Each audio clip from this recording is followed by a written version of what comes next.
Ladies and gentlemen, the show starts in 3, 2, 1. Tonight on the DDM Comics radio program. The latest news from the comic book industry, pull list reviews, and our picks from the long box. Don't forget our main feature. It is sure to have you huddle around your radio set all night. Stay tuned. We are the future, Charles, not them. They no longer matter.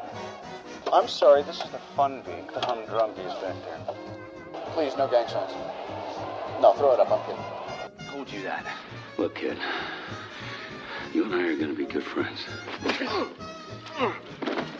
You just don't know it yet. Hello and welcome, comic book fans, to episode 7 of the DDM Comics radio program. I'm your host, Danny, from beautiful Northern California, and with me as always, my co-host in crime, Mr. D. Mr. D, how are you doing this lovely Saturday afternoon? Doing well. Sent the family off to Seattle for the afternoon and decided to just kind of hang around the house, but it's getting freaking hot outside, so I'm kind of glad I'm in here. It finally decided to heat up there. It did. Nice. It'll last a week or two, and then we'll be back to normal. Nice. So, does it, like, the rainy season up there lasts, like, forever, right? Yeah, it's always raining up here. Oh, even during the summer? It slows down a little bit, but I mean, we had rain about 2 weeks ago. Wow. Mm-hmm. My kids would, love some rain. Well, you know, the cost of living is cheaper up here. And I would love it, dude. I love the woods. the beautiful Pacific Northwest. Alright, so today we are going to be talking about a lot of stuff. The most important stuff is probably some issues we've been reading that we've been putting off talking about. And Definitely. Really digging into some new comics that have came out that are totally awesome. And then after that, we'll probably take a break in the middle of that to play with our new little segment. We're calling it Rapid Fire. Some questions that we'll ask each other, and we have to answer really fast. Pew, pew, pew, pew. Nice. That's what we need, is like a laser noise or something. That'd be awesome. Some Star Wars shit in there. Yeah. Anyway, we're just trying it out. If it works, cool. We'll keep doing it. If not, then we'll forget it ever happened. And so will you. And after that, we'll be digging into the Bronze Age of comics. There'll be no pull from the long box today because we're already talking about 60,000 fucking books. Alright, so there's hardly any news, but I'm going to play it anyway just to keep things consistent. Are you ready? I'm ready.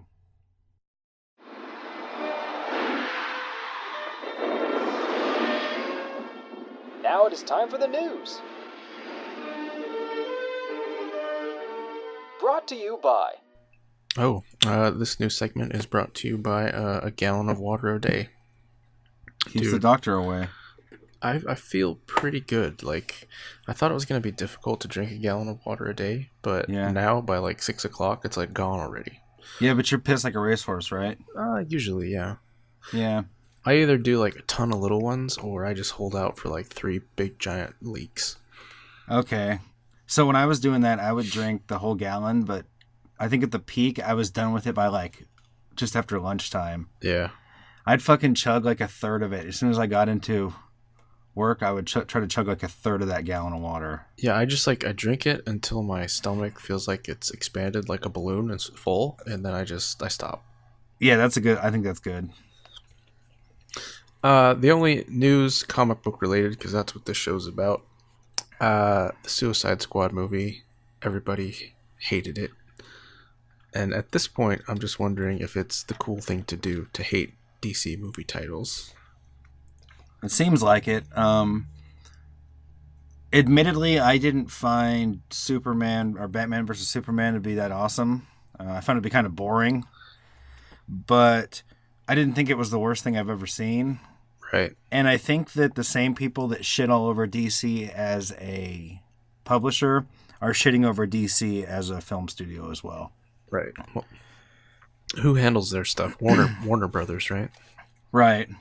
So when you have a movie studio like that and an entity that controls the narrative, are you familiar with how those two get to work together? Does Warner Brothers just give them the money, or do they have any say in it, or what? No, they have a lot of say in it. I don't know how much, but basically, Warner Brothers gives them all the money, and they pretty much retain a good amount of control as producers or whatever. Right. So they can call the shots pretty much just like any other producers can that have put up a lot of money on a film. Because I was watching Comic Book Girl 19. She's a YouTube personality. I guess that's a job.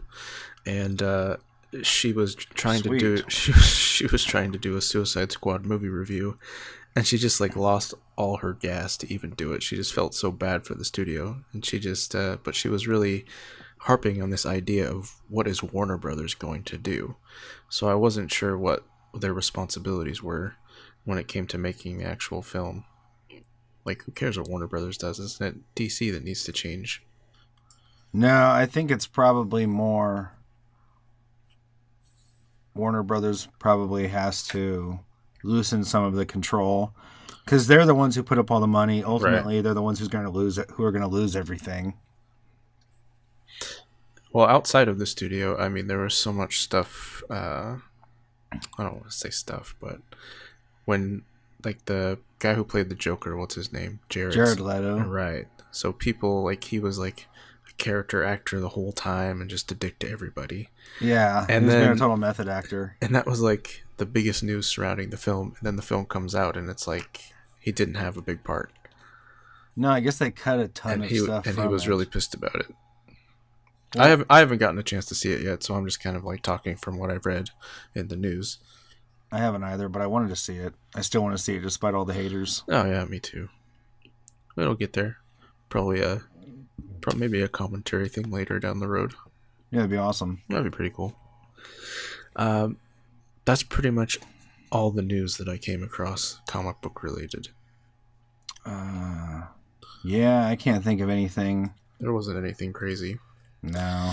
Well, let's talk into some books. I'm gonna play our main feature gig here just for fun. Okie dokie.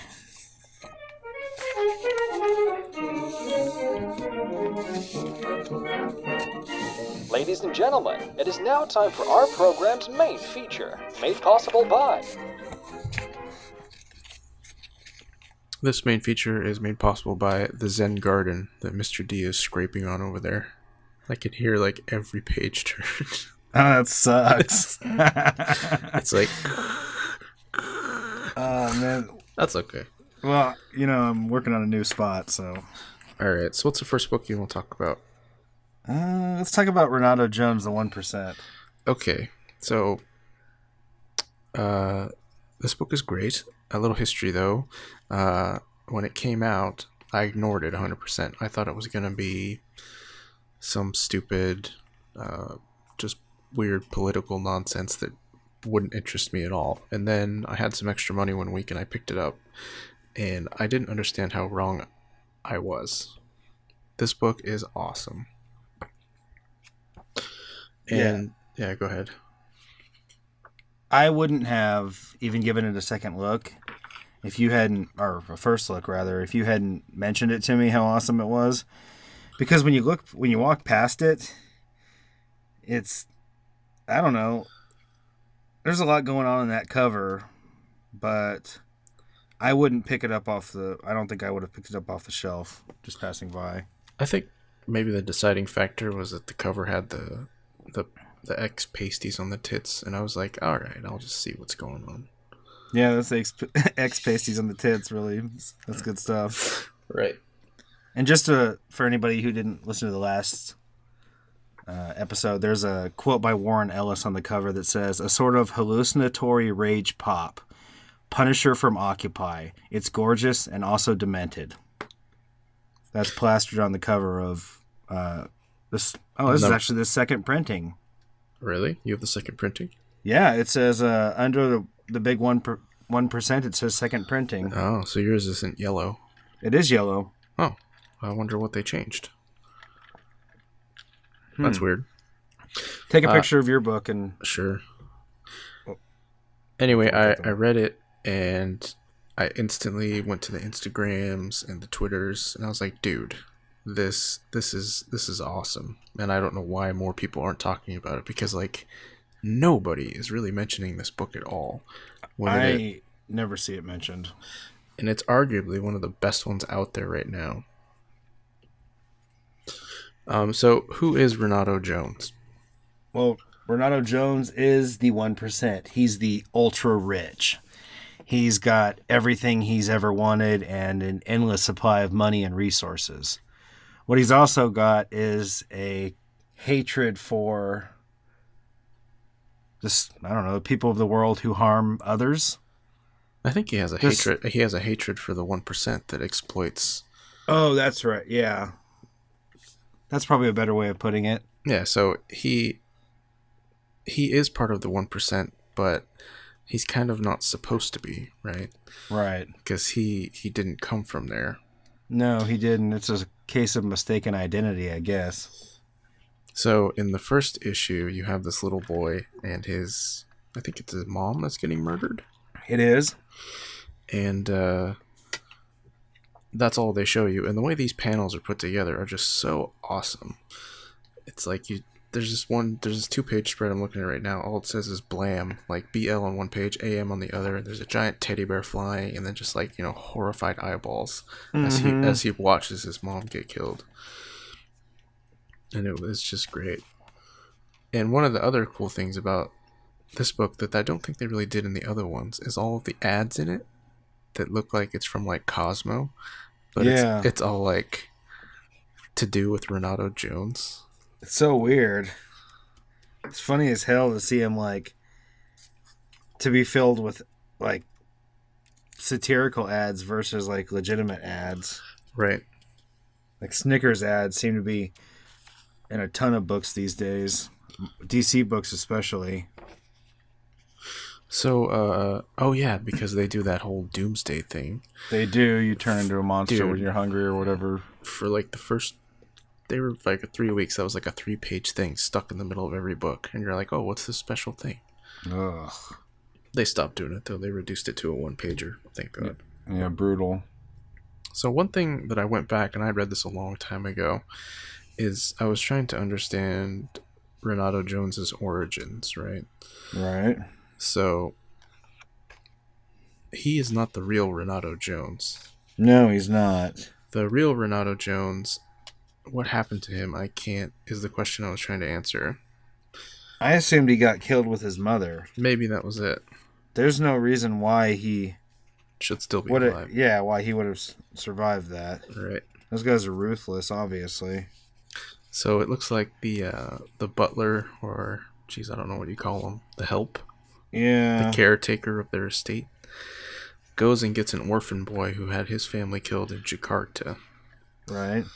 And he sort of takes the place of the other Renato Jones. So now you have this guy who came from poverty, whose family was killed by the 1%, being brought up in their culture as like sort of, I don't know, what do you call that? An agent, a spy. Yeah, kind of. So he looks like them, he talks like them, he lives like them, but secretly he's killing them. Yeah, he's walking the walk and talking the talk.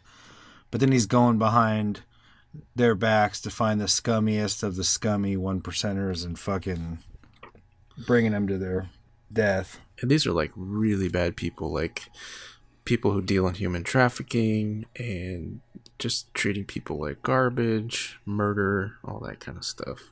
Yeah, just the people who they don't value human life. They don't have any humility or compassion, anything like that. These are the guys that they're rich and they take everyone and everything for granted, and he's not really taking that. He starts fucking people up pretty quick. I know there's 3 issues out right now and a 4th due out pretty soon. I only pulled my first issue to look through. It seems like it's been a long time since that 3rd issue's come out. Right. You said no the other day, or I think it was a couple weeks ago when I mentioned it, and I thought it had been like months since number 3 had come out. I think they were due for a new issue last week, so I'm thinking they missed it. So was Weird Detective. Right. And 4 kids, well, my kids will be grown up by the time that comes back out. Yeah, jeez. That book is so good. So, was there anything specifically you wanted to address in Renato Jones? I know you had a favorite part, or just like one that like messed you up. Oh, let's see. Which one? Oh, fuck. I think it's number 2. It's number 2, yeah. Let me flip to it. Hold on. So, Renato Jones is like, he's like ruthless, and he wears like a mask and stuff, and he's like, like if you imagine Batman being trained by Alfred to be a badass, that's kind of what is happening here. Yeah, pretty much. Okay, so go ahead. So here's the part that gets me.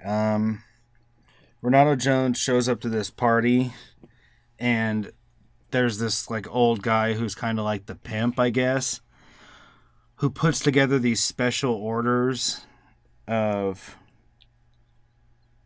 people, yeah, for sexual and other devious shit. So Renato Jones is posing as another guy who they've never seen because this dude always wears a mask. So Renato's got the dude's credit card and all that, and he's like, shows up, and the guy's like, "Oh yes, of course, Mr. Bradley, you're a platinum member. You have access to our entire selection, including several off the menu items." They go down to like this dark elevator. They go down to this elevator, and he's like, what do you say? They go down a labyrinth of six floors, and he says, "We put together quite a treat for you." And Renato's thinking, there's a lot of muscle for whatever's behind this door. If it were up to me, I'd never want to open it. And the guy says, "You'll have to excuse the exceptional security, but then what we are offering is an exceptional experience." You open it up on the next page, and it's a bunch of children. That's so bad. In a room with birthday hats on and holding balloons, watching cartoons on a big screen TV, and their eyes are all like tears running down them, and they're scared and heartbroken. It makes me sick to my stomach. I don't even want to look at it. Like, it really got me. That was like really that emotion invoking art right there. Yeah, just the way that panel is drawn, because it looks like a totally kind of normal party, except all the kids have tears. Right, and the fact that they're all kids. It's just horrible. And it's an adult leading another adult to a, what did they say, the exceptional experience? It makes me sick to my stomach for real. Well, Renato Jones is full of awesome. That's not really awesome. I mean, it's emotionally provoking, which I think is great, because a lot of comic books you sometimes just read to read. Yeah, they're kind of just mindless. Right. But this one, it's like, and there's little anecdotes all the time, like little boxes where he talks about, I don't want to say political issues, but just like how he feels about the 1%. And it's just Food for thought. It's just really, yeah, there you go. It's just really cool.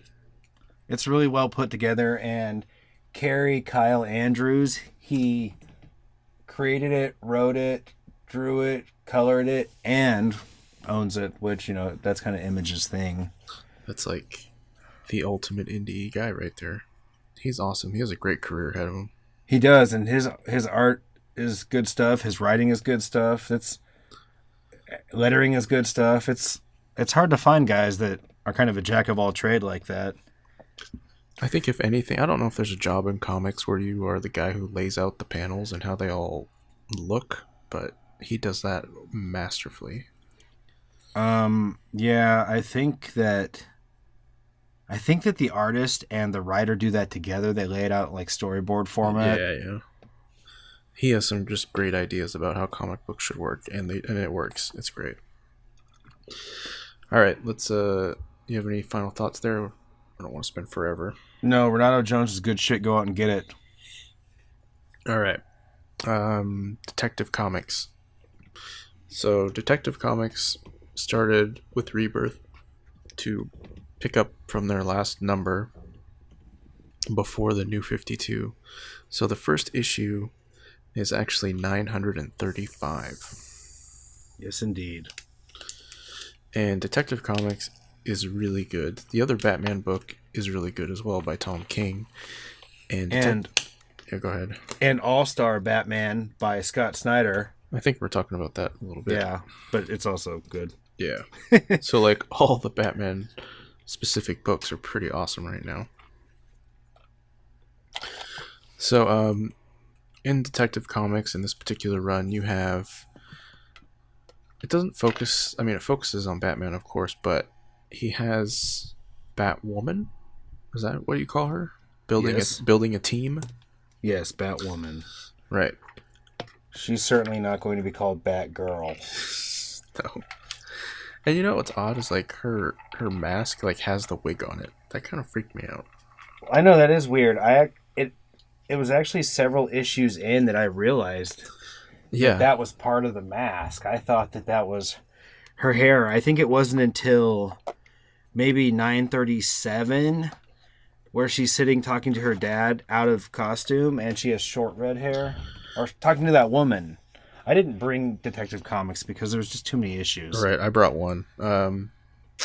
What's her name? Sandra Kane? Samantha Kane? Something Kane. Yeah. Yeah. Anyway, she's a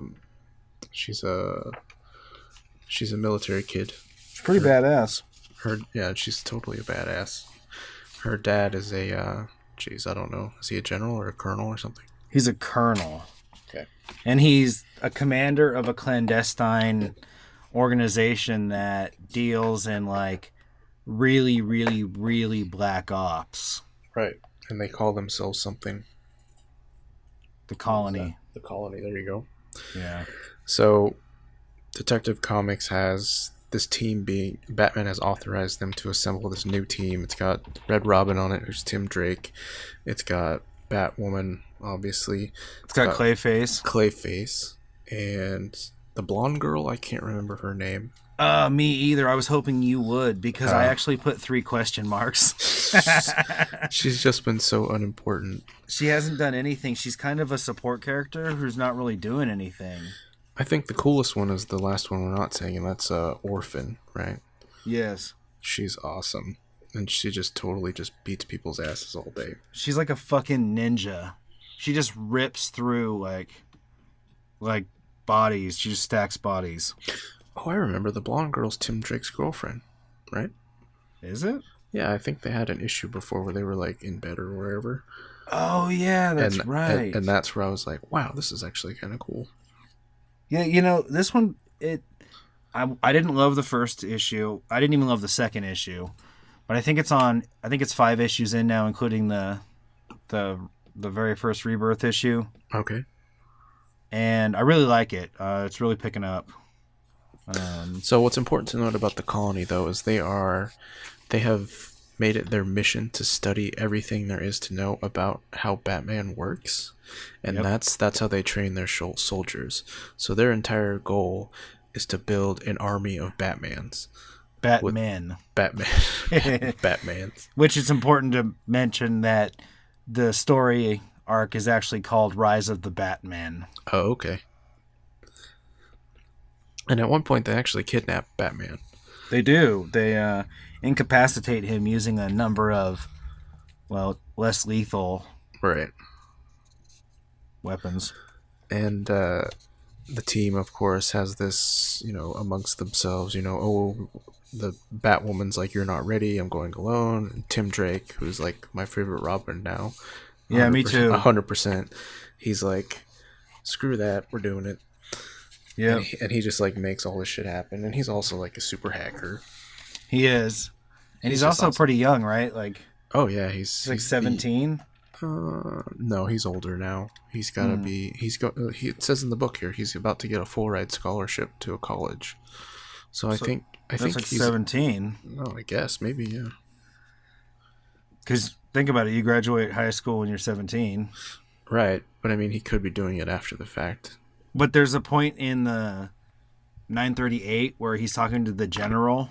Mm-hmm. I'm doing that in air quotes because it's that kid. Right. And it mentions that the kid is 16, and Tim calls him kid, and he goes, "Come on, Red Robin, you're a whole year older than me." Oh, there you go. So there you have it.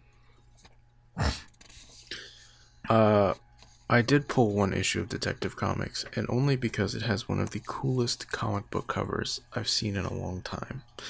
It's the one where it's Batman, and he's, I don't know, he's like knee deep in some stuff in like a sewer or something, and there's a spotlight, and then behind him is an American flag that's like cut into the shape. It. The shape sick. of the bat symbol. And I was like, dude, that is so cool. That is awesome. Yeah, I agree. I love that cover. It's like one of those ones I'd hang on my wall. It just looks, I just like to look at it. It's just so cool. I agree. Detective Comics, certainly read that one as well. It's great. Yeah, it's doing good things. It's they're headed good places. What is that? James Tenney and the Fourth is writing that, and I really enjoy it. Man, you gotta be really proud of your lineage to carry that 4. Yeah. Martinez, Fernandez, and Anderson are the other names on it. Okie dokie. What's the next book? Hillbilly. Oh, cool. So, Wait a second. I thought Hillbilly. we talked about Hillbilly. I don't think so. Did we? Oh, that's really weird. I didn't bring my notes on Hillbilly because I thought we talked about it. We might have talked about it last week. Yeah, let's skip Or last Hillbilly. time. Okay. Just in case we didn't, Hillbilly was great. It's Eric Powell. It was. Might recognize his name from Goon and Satan's Sodomy Baby 1 and 2. Let's talk about Kill or Be Killed, number Oh, 1. there we go. All right. Kill or Be Killed. Yeah. Number 1 came out, 2 weeks ago? That sounds about right. Yeah, written by Ed Brubaker. On the front, you're going to see a big red logo with white lettering, Kill or Be Killed, with a guy, and kind of looks like the Unabomber with a red Ski mask on. Yeah, ski mask on, holding a pistol. This book instantly opens to violence. Like, the main character, as you see him on the cover, is just laying waste to several bad guys or whatever. Well, he looks like he takes a shotgun and blows somebody's head, like, most of it off. Right. And at first I was like, whoa, what is going on? This book, it's a little thicker than most of the number ones, it seems like, but it does a good job of starting out real fast paced, but opening up the story and explaining the character's origins and things like that. And I think this particular book needed to be this thick, or it wouldn't have been as good. Like, if they only did the first half, which was him killing people, and then the whole part where they're going, like, to explain his interest with the girl and stuff like that, and how he tries to kill himself. Right, because he can't be with his best friend. Right. What's the guy's name? Dylan. Dylan, okay. So yeah, Dylan is kind of a goofball in the daytime. He's in love with his best friend, who is actually banging his roommate. And that causes him a little emotional problems, so he attempts to commit suicide. And as we know, that didn't work out so well. My note says he lives with his friend who is fucking the girl he's in love with. It's a really shitty situation. She plays fucking games with him, which is like, fuck that. Kisses him when the dude isn't around and even has sex with him. I put Dylan as a late 20s depressed guy who is infatuated with his best friend, but too much of a pussy to man up and tell her. That's a good use of pussy. Nice. Yeah. Ultimately, this leads to Kira making some shitty comment about feeling sorry for him. And we jump back to our original Let's Kill Myself panel. Right. So he jumps off of a building to try to kill himself because he's... I don't know. He can't get the girl and she's messing with him and he just feels bad. He's sad, having a cry. So he jumps off of a building and lives. Why does he live? Because the fucking demon saves him.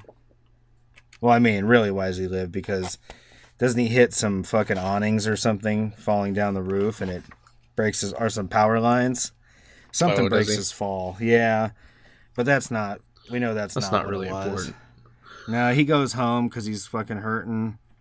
Lays in bed. All of a sudden, this demon shows up, which, if anybody listening's ever seen The Babadook, or if you've ever seen The Babadook, Have I seen The Babadook? It's kind of expressionist style. Like, the demon is not like a physical form. It's like a apparition that comes out of the, like, shadows. Yeah, the darkness.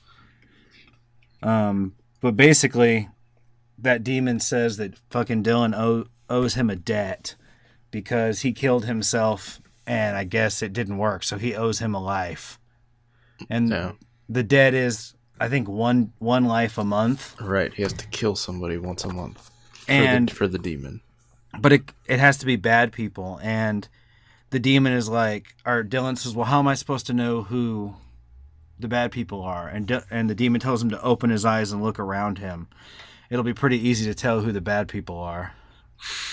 So then the hook is that if Dylan doesn't, like, let's say that it's a 31-day month. By, like, day 27, if he hasn't done any killing, he starts feeling, like, fucking sick. Like, oh, yeah. Like, dying sick. But as soon as he kills somebody who's bad, he's back to normal. But that's, like, the demon being like, you give me my fucking life or I'm going to take yours. Right, and I think that's what we saw in the beginning, right? That was him in his final form, where he's just like killing bad guys to survive. Exactly. And he's totally okay with it. Yeah. But I mean, this is like him turning into that person. This is fucking, it's good shit, and the art is really, like, pretty cool. It goes from this really dark, shadowy art to, like, this, I don't know, it's different. Lots of bright pastel type colors, if that makes sense. Like, especially that last fight scene. Yeah. I just really like everything about this book, and I'm definitely looking forward to issue number 2. I like it because it's panels within panels on some pages, right? So you have like this giant picture happening, but then like shit going on within that picture. Right. And it's all broken up into panels. And the way sometimes they do the narrative where they just leave a white space and put text, I thought that really was awesome. I like that. It was a big book, which sometimes I pick up books, admittedly, and I'm like, wow, that's a big one. And it doesn't I don't go into it like, but sometimes I'm like, I hope this flows okay. And this one, it kept me going the whole way. I was disappointed when I was at the end because I was like, oh, I want more. But this guy is very much doing this kind of Dexter type killing where he's only killing bad guys. So if anybody's a fan of Dexter, I could definitely recommend this book because I was a fan of Dexter myself. And I think at the very end there, he straight gets shot in the face by like a hobo, right? No, I think he gets hit in the face with like a fucking 2x4. Oh, he looks like he gets pistol whipped or something. Oh, let's see. Yeah. Yeah, I love this book. Anyway, the demon. Oh yeah, he did get pistol whipped. You're right. Right. The demon's like, you got one more day. Yep. And he calls him Dick. Or no, the demon doesn't say that. He's like, listen up, Dick Cheese. Like, yeah. That's funny. Anyway, this book is so awesome. I can't wait. And I really wanted to check out some of their other stuff they had done. I haven't read any of it. No, neither have I, but I'm interested in. There's like Criminal, Fade Out, all this crap that's in the back here. Fatale.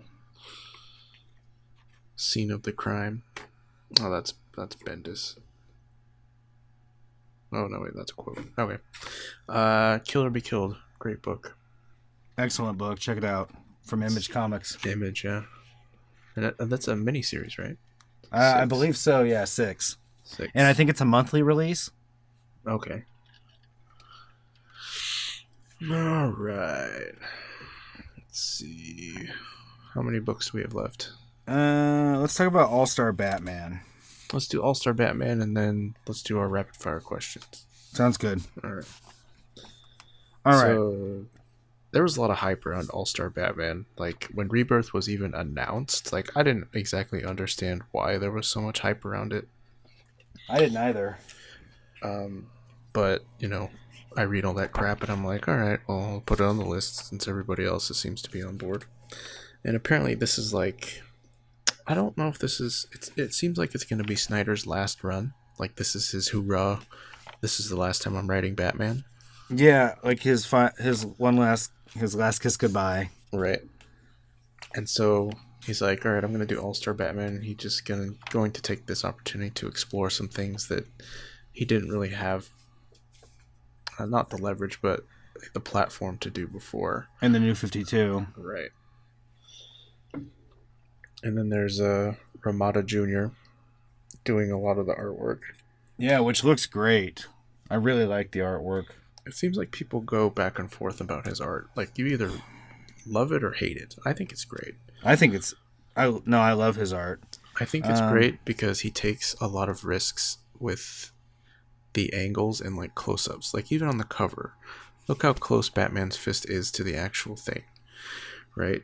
Yeah, it looks great. And you see that style just happen. Just, like, he can really paint it as if you're looking through a camera. And it's just great.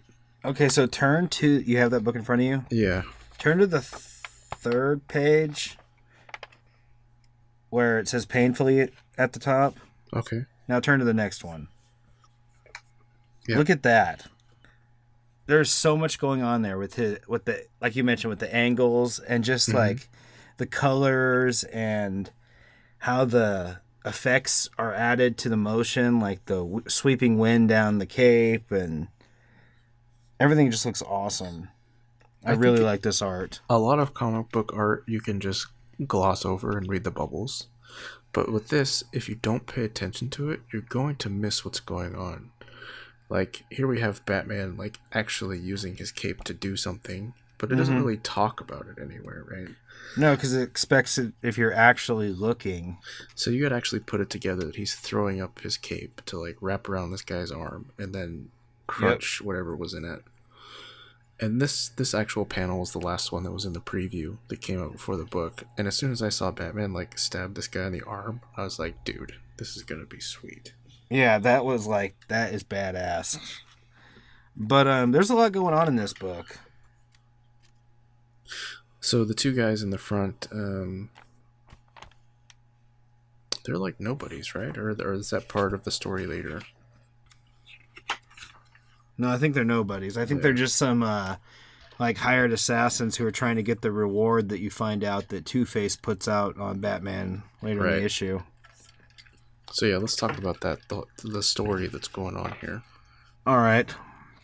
So Batman's transporting Two-Face out of Gotham. And we find out that Two-Face has actually put like a huge bounty on Batman's head. So it's dragged out like all sort of criminals out of the woodwork, as well as like some people from like really close inside Batman's network, who it may have potentially drawn out as well.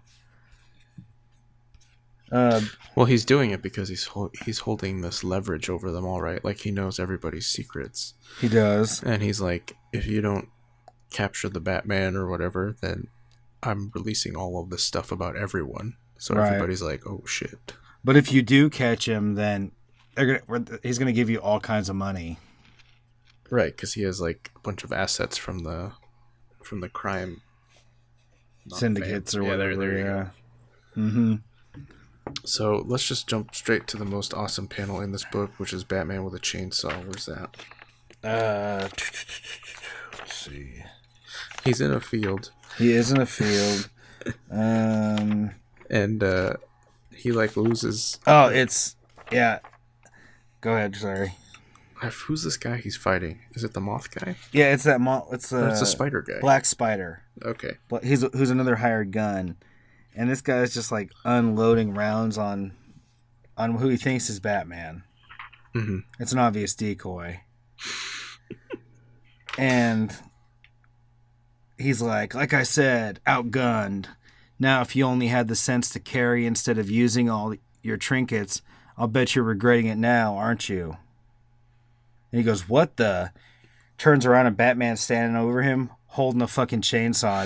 It's just fucking cranked. And He's the guy's I'm good. There you are. That's so great. Fucking Batman is no joke. Dude, that image right there circulated like the day the comic came out. It was like, it's fucking Batman with a chainsaw. Fucking chainsaw Batman. That needs an action figure. Yes, it does. If you're listening, fucking NECA or any other toy companies, that needs an action figure. So the Batplane crashed, and that's why they're in this field. It did, yeah, because somebody hacked the Batplane computer, right? I don't know if they hacked it. Oh, I thought for some reason. Maybe there's one panel, like Two-Face's obviously. The townspeople that Batman was saving in the first few panels of the book from the two guys, they actually come out of the woodwork. And turn on him. And Two-Face is like, look what we have here. And so that happens, and then what am I trying to get to? Okay, I want to get to Alfred. Here's why the Batplane went down, because they were like cloaked or something, but somebody knew the codes to, like, I guess see through the cloaking device, and they sent some sort of explosive, some sort of missile or something to blow up the Batplane. Well, I think we later find out that it's Alfred. We did find out it was Alfred, and that which is like so weird. Yeah, I was like, what the hell, really? And he's like, I'm so sorry. I had to do it. Which instantly is like, Alfred, what secrets do you have? What does Two-Face know? Right? Yeah, exactly. I was like, Alfred, dude, really? So, in this book, we got a lot of fucking deep shit going on, you know. Batman's trying to get Two-Face out of town. Two-Face is pretty much literally holding the entire city of Gotham for ransom, or their secrets, their lives for ransom. Yeah. And he sent every criminal and whoever, every desperate person with a secret out to get Batman. And things are really not looking that great at the moment. I mean, I'm sure Batman's not going to go out like any sucker or anything, but things are definitely looking a little dark. Sucker with an A. So this is interesting. So I'm going to get you, sucker. The book starts out of My Own Worst Enemy, Part 1, but then at the end you have the Duke story. Right. Which starts off as The Cursed Wheel, Part 1. Right. And I didn't really like Duke much. I didn't read him much except for like the very last end of Snyder's Batman run and the New 52. So he was a really new character for me, and his performance so far in Rebirth has been not anything. Right. But then in the back of this one, it really, I don't know. I like his costume. I like the way he acts. I just like it all. Yeah, it looks like pretty good, and he just... I don't know how these All-Star comics work. I know it's nothing new. And I don't know how they work either. I don't know if they just have 2 or 3 stories going at once in each issue, maybe. Maybe, yeah. But just the whole, because I'm trying something different. He keeps saying that about Duke, and I don't quite know what that means yet. But I'm looking forward to this next one. Yeah, for sure.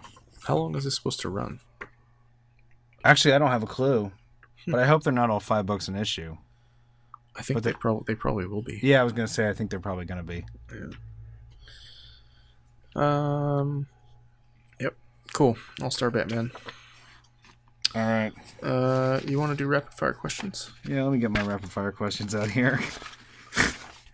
This should be interesting. All right.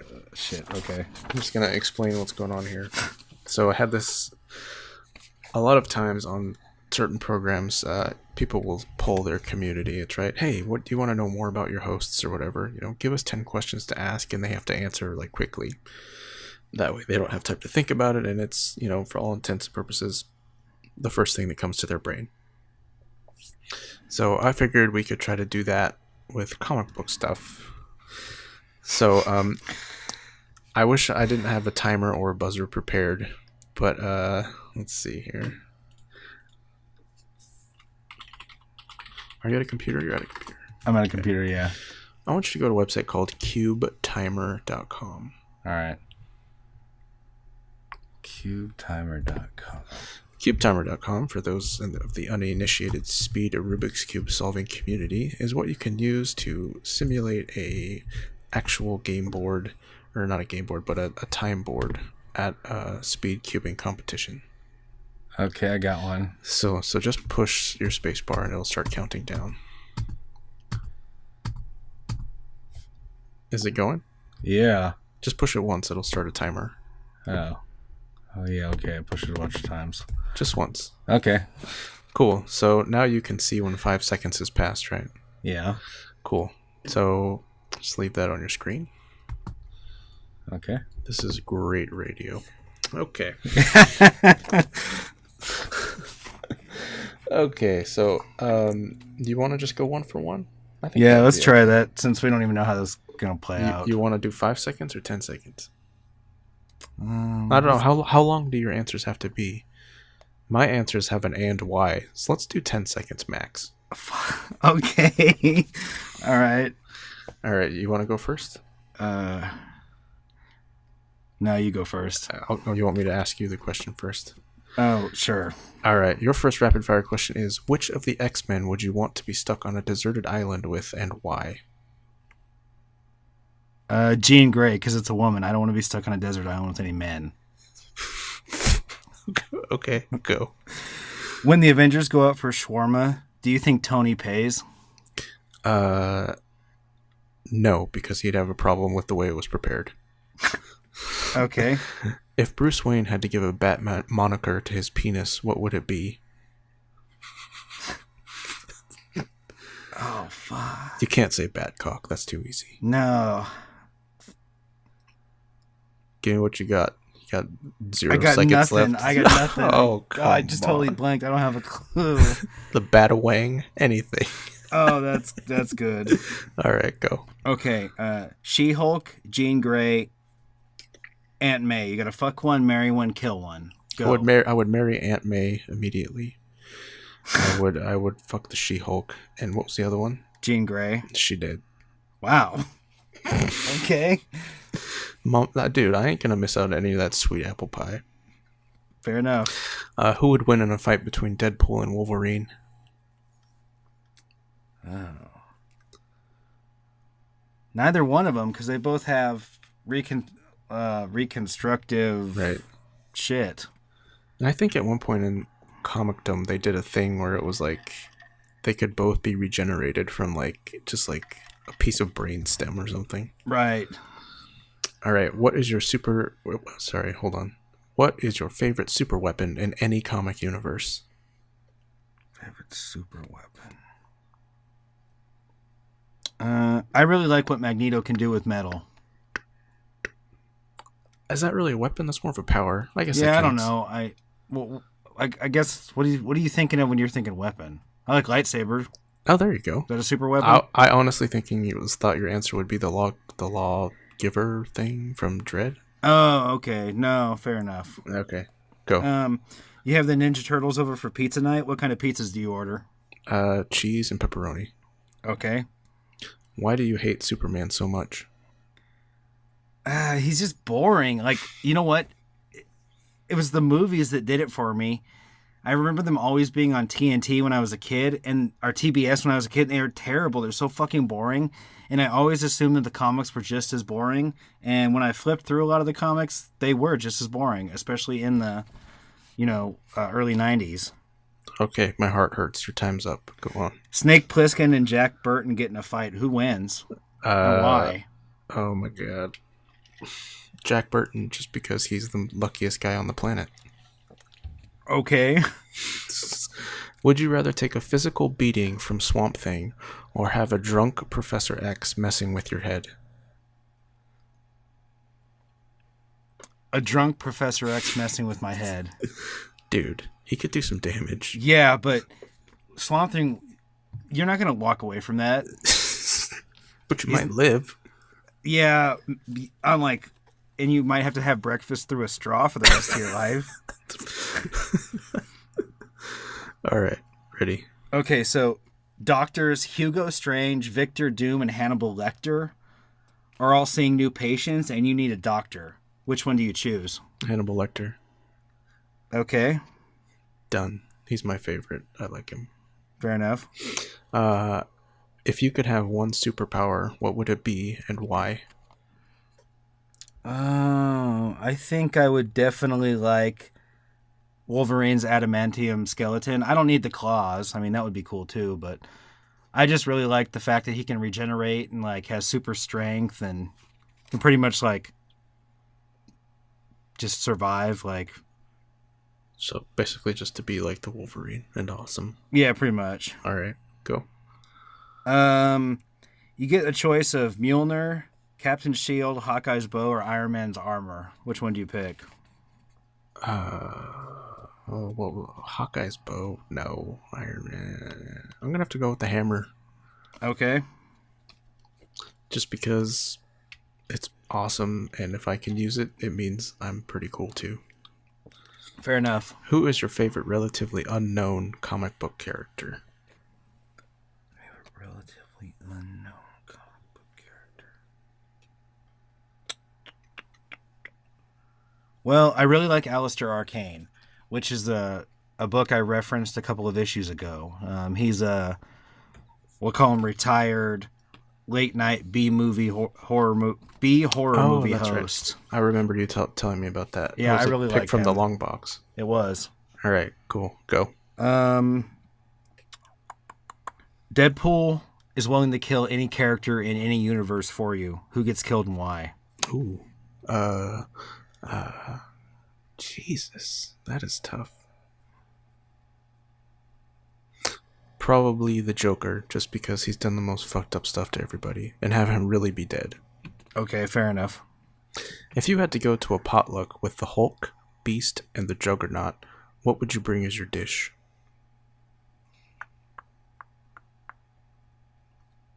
I would bring a whole pig to roast. Dude, that's exactly what I was thinking. Just no now. kidding? Oh, that's hilarious. Yeah, because all those are big dudes, and whole pig will feed a lot of people. That or like just like bring each one like a box of top ramen and like a 5-gallon jug of water and just say, eat all these and drink this and you'll be good.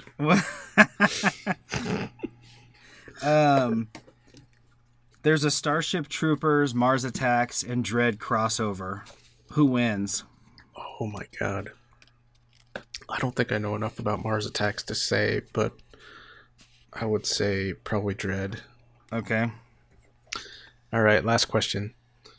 If you had Reed Richards' power, what would you do with your ability to make your penis any shape and size? I don't know, man. I don't think the novelty would be there to really do that much with that. I don't know. Like you could like make it into like a legit helicopter. Yeah, that's true. Or like make it into like a submarine with like a periscope. You could just post it between two trees, make it a fucking hammock. Just chill out on it. All right, go.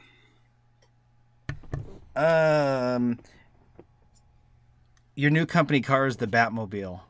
Which Batmobile do you pick? Oh no. Not the old school one that was retarded. The 66 Batmobile is not retarded. Okay, it's not retarded. Jeez, man, I don't... How about Tim Burton's Batmobile? That one was pretty good, but I feel like one of the Batmobiles from the B-rated later Batmans that sucked might have been better. But we'll go with the Tim Burton one. That one was cool. Okay. And that's it for Rapid Fire. That was pretty fun. Yeah, that was good. We could do that again sometime. Heck yeah. Cool. And I'm glad that went exactly like it. Like, when I wrote my questions, I wasn't sure. I was like, either these are what he's thinking or I'm fucking way out there. I'm going to sound like an idiot. I'm glad that those were the type of silly questions we were looking to do. As soon as you brought up the marry, fuck, kill thing, I was like, dude, that's it. That's what we're after. Okay, well, I'm glad. Oh. Do you want to talk about one book each that the other person isn't reading? Yeah, what are we skipping for that? Black Hammer, Predator. Yeah, just so we can get on to the Bronze Age. Yeah, let's just do that. Well, why don't we do the Bronze Age and then we'll do the books that we weren't reading. All right, that's cool. And that'll be like a pick from the long box, but not, and that'll be enough. All right, that sounds good. Because we're already creeping up in like an hour. Yeah. All right, so the Bronze Age. The Bronze Age obviously follows the Silver Age. Started in the early 1970s and went to about 85, I believe. 85-ish. Some people said that it ends when The Watchmen and The Dark Knight Returns came out. I thought that was the late 80s. No, I think that's about 85. Okay, all right. So, I think the Bronze Age, what you experience is the Comics Code Authority, letting things get a little looser so that people can put out different types of books. So the content that you're seeing is a little different. It is. You're starting to see some titles that are more focused on real-world issues like racism, drug use, alcoholism, poverty, and even things like environmental pollution. And that may not seem like anything super racy or anything like that, but to understand it better, you have to be familiar with the Comic Codes Authority and how much that impacted writing for what? Right. 10 or 10 years, maybe? Oh, no, maybe not that long. I think it might have been longer. Oh, okay. Probably like 20 or 30. Wow. Okay. Because it came about in the 50s, right? Oh, wow. Yeah, that's true. It did come about in the 50s. So quite a while. But the 70s, it was like Vietnam was just ending, right? Or it was over for a while. In the 70s? No. Well, no. It was still going on in 70. Oh, okay. I kept thinking of like the hippies, right? And all that anti-establishment shit. Right. That influenced a lot of the change in movies and books and stuff. So, specifically, I made a list of some of the top comics of the era. Oh, okay. I think you're staring at it right now. I sure am. I didn't write any of the years though. I was trying to be like, oh, okay, yeah. Was there anything specifically you wanted to bring up about the Bronze Age? Oh, Jack Kirby. Oh, definitely. Right. Go. You talk Jack Kirby. Right. So Jack Kirby, he leaves Marvel, and he goes to DC, and he writes this thing called the New Gods, which is basically this pantheon of gods that you still see today, that sets the stage for all the dark side and apocalypse stuff. And who's the other guy? Allfather. He runs the other side of the planet to apocalypse that I can't remember the name of right now. Yeah, unfortunately I don't have a clue. Anyway, they say that was pretty much when the Bronze Age began. Okay. And it's actually really fascinating the way that's all set up. And I didn't get a chance to actually go back and read a lot of any of that stuff, but I really wanted to, because I think if you do, it gives you a solid foundation for the stuff you're reading today, because they're still reusing all that stuff, just like DC loves to do. I can't even remember the last time they introduced a new character besides a new Superman here. No, it's been ages. Right. Something I wanted to point out about going back to the Comics Code Authority is since they became more lax with their regulations, publishers started to put out more horror and supernatural books again, which we saw things like Swamp Thing, Ghost Rider, The Tomb of Dracula. Because the Comics Code Authority specifically banned, maybe restricted, the use of characters or creatures such as vampires, werewolves, and ghouls, which is why, as mentioned in a previous episode, we talked about Vault of Horror, Tales from the Crypt, those old school horror comics that went away in the 50s due to the implementation of the Comics Code Authority.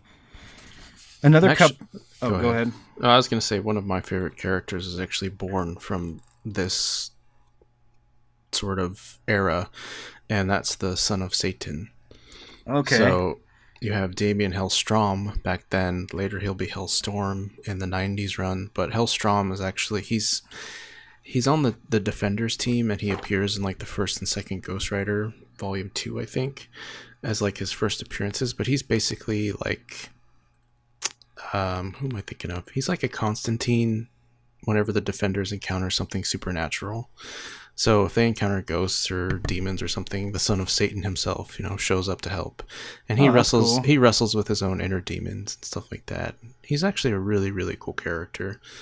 And I have some of his old stuff, and it's really good. And the new stuff is just awesome. And now he's not in hardly anything. He makes a cameo occasionally. He was actually in Civil War in that first giant battle with the huge sentinel-looking thing. Oh yeah, the one that looked like Galactus. Yeah, he had a cameo there. So every time I see one of those, I'm awesome. like, ooh, that's awesome. And he actually is Patsy Walker's ex-husband, the Hellcat. Oh, okay. So because we have Hellcat showing up in Jessica Jones on Netflix, and all of the Defenders teams starting, there is hope that Damien Hellstorm will be on the big screen, and my dreams will come true. But fingers crossed for you, buddy. Oh, thank you. So there's a couple of characters that I love that were born in this era, which are Judge Dredd, born from the British weekly sci-fi book 2000 AD, as well as Swamp Thing, right, which originated in the 70s. And right around the end of the Bronze Age is when the Saga of the Swamp Thing issue 20 came out, which is when Alan Moore took over the writing and really turned the Swamp Thing into a more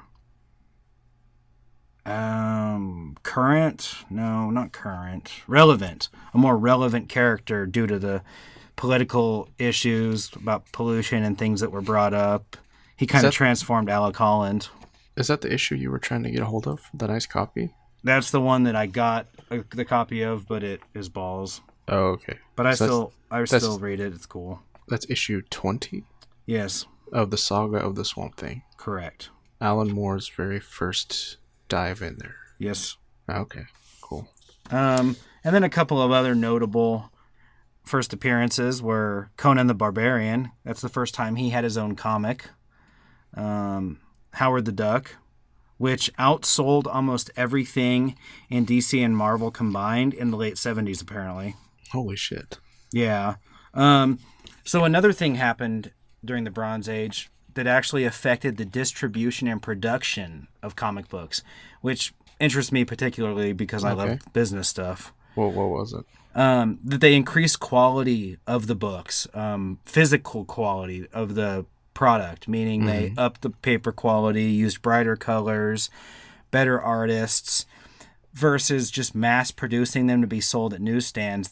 They were starting to go into comic book stores, which were really starting to make kind of that was their inception, I guess. And comic books started to kind of point towards a more niche, smaller market versus, like I mentioned, the whole mass market from the newsstand. And I thought that was really cool that was the point when comics got much better quality, because I never really thought about it, but when you hold an old comic, a really old comic versus a newer, feels like a newspaper. Definitely. It's like hold it up to the light and see through both the pages thin. It smells like grandma's dirty underwear. Totally. Like you want to tear it apart and insulate the inside of your walls in your old farmhouse. Yeah, and they also changed comics they all have different sizes, right? So a lot of these ages, like you have to buy specific sized bags that'll hold Golden Age or Silver Age or Bronze Age actual comics because they're bigger. Very true. Comics have actually shrunk in the modern age. They have. So I think that's a good introduction to the Bronze Age. Sure. Punisher. We can't forget the Punisher. Oh, well, of course. What episode did we do the Punisher on? Episode 3? 2? Episode 2, we featured the Punisher. Which was pretty sweet. So if you like Frank Castle and you like to hear us talk about The Punisher, check out episode 2. Yep.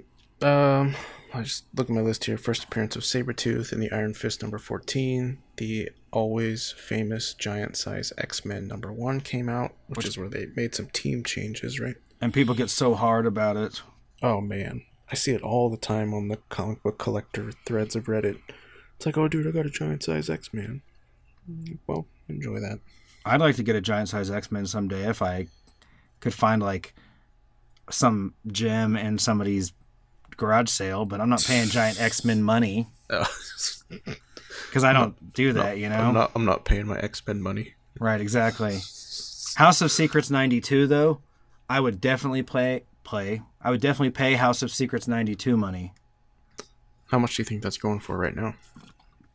Oh, probably like $300 or $400 for like a 5. Really? Yeah. I'm gonna eBay it right now. I'm not gonna get one, but let's have some more of that good radio. Here we go. House of Secrets number 92. Ooh, a 2.0 is $240. Oh, goddamn! And that looks like ass. Fucking look like balls. That sucks. Jeez, a 7.0 is $712. Man. Okay, so when I said that I would pay House of Secrets money, there's a caveat to that. That's if I win the lotto or otherwise come into some large sum of money. Right. What are you like? Are you like pouring yourself a beverage? What is that? I am. I thought that my mic muted. I hit the button. Fuck. Well, what are you drinking? I got my jug of water. What do you got? Squirt, as usual. Nice. They were all out of that Jolt Cola. Yeah, you know it. All right. Well, you enjoy that Surge. What else I said we got squirt, here? not surge. Oh. I know. So you want to talk about one more book each and then close up shop? Yeah, sure. Why don't you go first? I have to decide which one of these I want to talk about. Okay, so I want to talk about Lady Killer, number 2, or Lady Killer, Volume 2, number 1. All right, I wasn't sure about this one. To be honest, Lady Killer doesn't really interest me. However, one thing I really love is the movie Serial Mom with Kathleen Turner. It's a John Waters movie. It's the only John Waters movie that I love, or even remotely like. So I saw this cover, and it's this nice-looking, dark-haired lady, like, with a bloody hammer in her hand, like, with her hand over her mouth, like, smiling, like, and laughing, like, huh, look what I've done. And there's all these, like, bludgeon people in the background. So I'm like, all right, you got me. I know you're not reading The Vision, but if you were, you would be thinking of Vision's wife right now. Oh, really? Are they similar? Yeah, Okay. yeah, kind of. Go ahead. So you open up, and Jacqueline, I believe is her name, is at a nice little Tupperware party with some older ladies and some ladies around her age. Everybody leaves, and as one of the old bitches is headed off to the bathroom, she says something rather shitty like, "Oh, we were promised a gift. Make sure you get it." And Jacqueline's like, "Oh, really?" So Jacqueline goes in the bathroom with the lady, and the lady's like, "What are you doing in here?" And she's like, "Oh, excuse me." And then she's fucking bludgeoning her with a hammer. There's just like blood all over the place, and she's hitting her. And her sister's like, "What's going on in there?" And Jacqueline comes out, and she's like, "Oh, sorry, your sister just fell. I was helping her." Next thing you know, she's fucking killing her sister. And she's just killing these old bitches like... Wow. Like, bam, bam, bam. Beating him to death with his hammer, and then... And did they say why, or did I miss that? No, I think just because they were rude old bitches. So she drags them both into the bathroom and starts, like, cutting them up with a hacksaw and pouring bleach into the bathtub. Oh, it gets worse. She packs all their body parts into the Tupperwares that she brought in. So then she gets home. I love that story mechanic. That is great. She gets home, and she's obviously has some conflict with her mother-in-law who's there, and I think it's because her mother-in-law may have seen her kill somebody. That's what the story suggests. And I never read Volume 1, but I'm honestly interested in it if I ever see the trade come up, I'll pick it up. But this is that where it leaves off? She just goes home? No, it leaves off with her killing somebody else, but I'll let you guys read into that. Okay. Or read that. It's a good book. It's a lot of fun.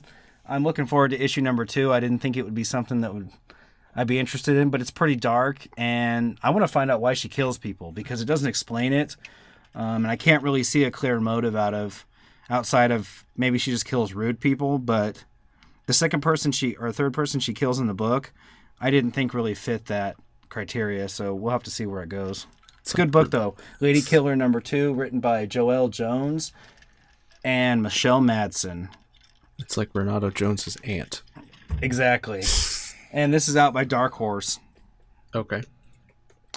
I tried to get it, but they didn't have it, so they're ordering it for me, or some other nonsense they told me to get out.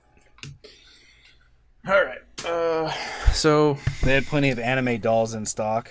Oh yeah, but no fucking Lady Killer. Jesus Christ. I get it. You know, there's a guy that goes to my comic book shop. He is a very large man, and he's hairy. You know, like those guys, like they have hair like coming out the back of their shirt. Oh yeah, the one who gets in the pool looks like a wet dog.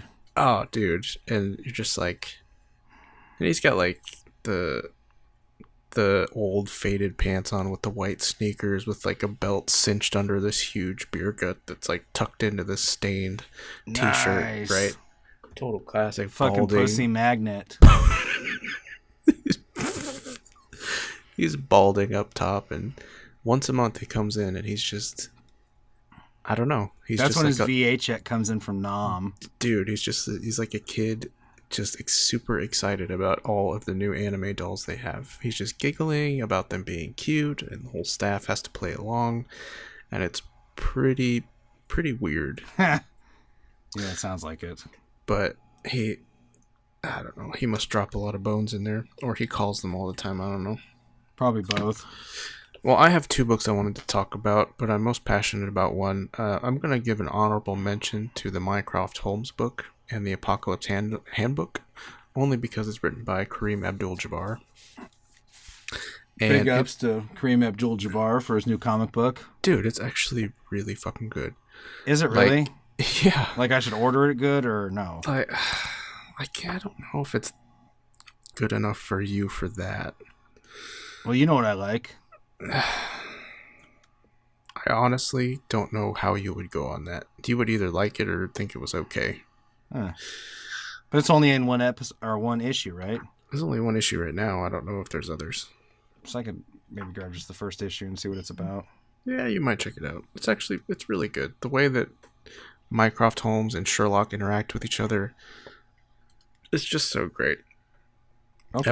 At one point, they actually have a bunch of nicknames for each other, and Mycroft calls him Shitlick, Holmes calls him Mycrotch, Shirley, Shylock, Shipwreck, and they just go on like it's just really cool. Sherlock catches Mycroft banging some girl, and goes on and deduces how Mycroft engineered the entire thing, and that he knew he was going to see it. It was, it's just got good stuff in it. But the book that I actually want to talk about is the New Superman. Oh, okay. So, don't be so excited. Oh, I'm sorry. That fucking pillow you're on is moist with anticipation. You know it. It's dripping. So, the New Superman, the New Superman Rebirth is a new spin on Superman, but it actually takes place in China. So you have this guy. His name is Kong Keenan, I believe. Where the hell's my shit?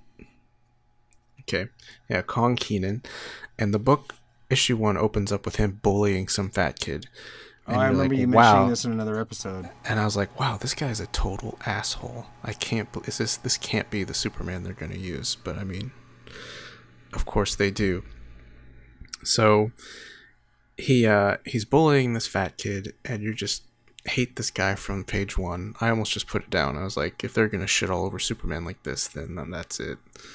And he accidentally saves the fat kid from some villain, and the fat kid like praises him, right? Like, oh, thanks for saving me. Let's forget that 5 seconds ago you were trying to fucking rob me of my lunch money. And Anyway, there's a secret organization called the Ministry of Self-Reliance. Oh.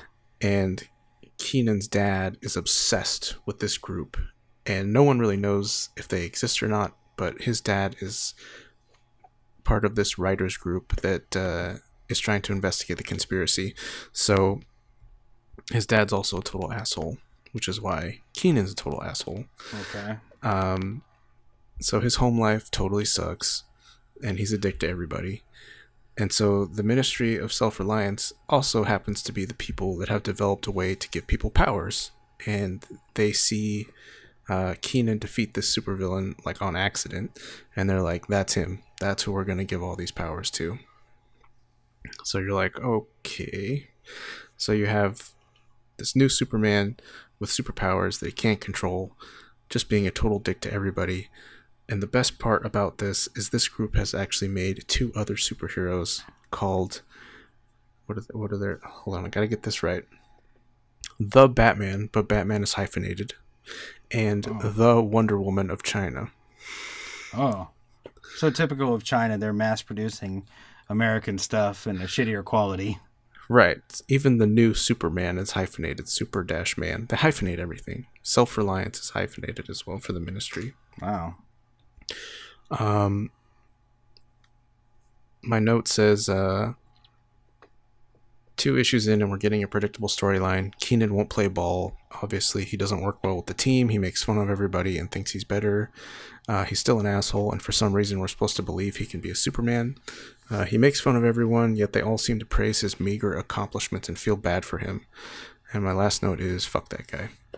So... Fair enough. It's got a lot going on, and one of those characters that you're going to love to hate, I think. It just so happens that the character you're loving to hate is supposed to be the hero. That's weird. So it is weird. But I'll keep at it, see how it is. And I think that's it. The other books we were going to talk about, but not at length now, Black Hammer. Black Hammer, yeah. What else? Predator, Alien, Judge Dredd. Right. Both of those are good books. Check them out. But I think we're out of time. Yeah, pretty much. But here's something I want to rant about for a second. Sure. Writers need to do their research. I was reading Suicide Squad #1, and they're talking about that colonel that they brought on to lead the team. They said he was a Navy SEAL. Okay, first of all, you don't call Navy... Rick Flag or whatever, right? Yeah, him. Okay, yeah. You don't call a Navy 06 colonel. You call them captain. And second, they don't wear a fucking light blue hat. It's not the Coast Guard. It's the Navy. They're not the Coast Guard SEALs or the Navy SEALs. That made me close the book.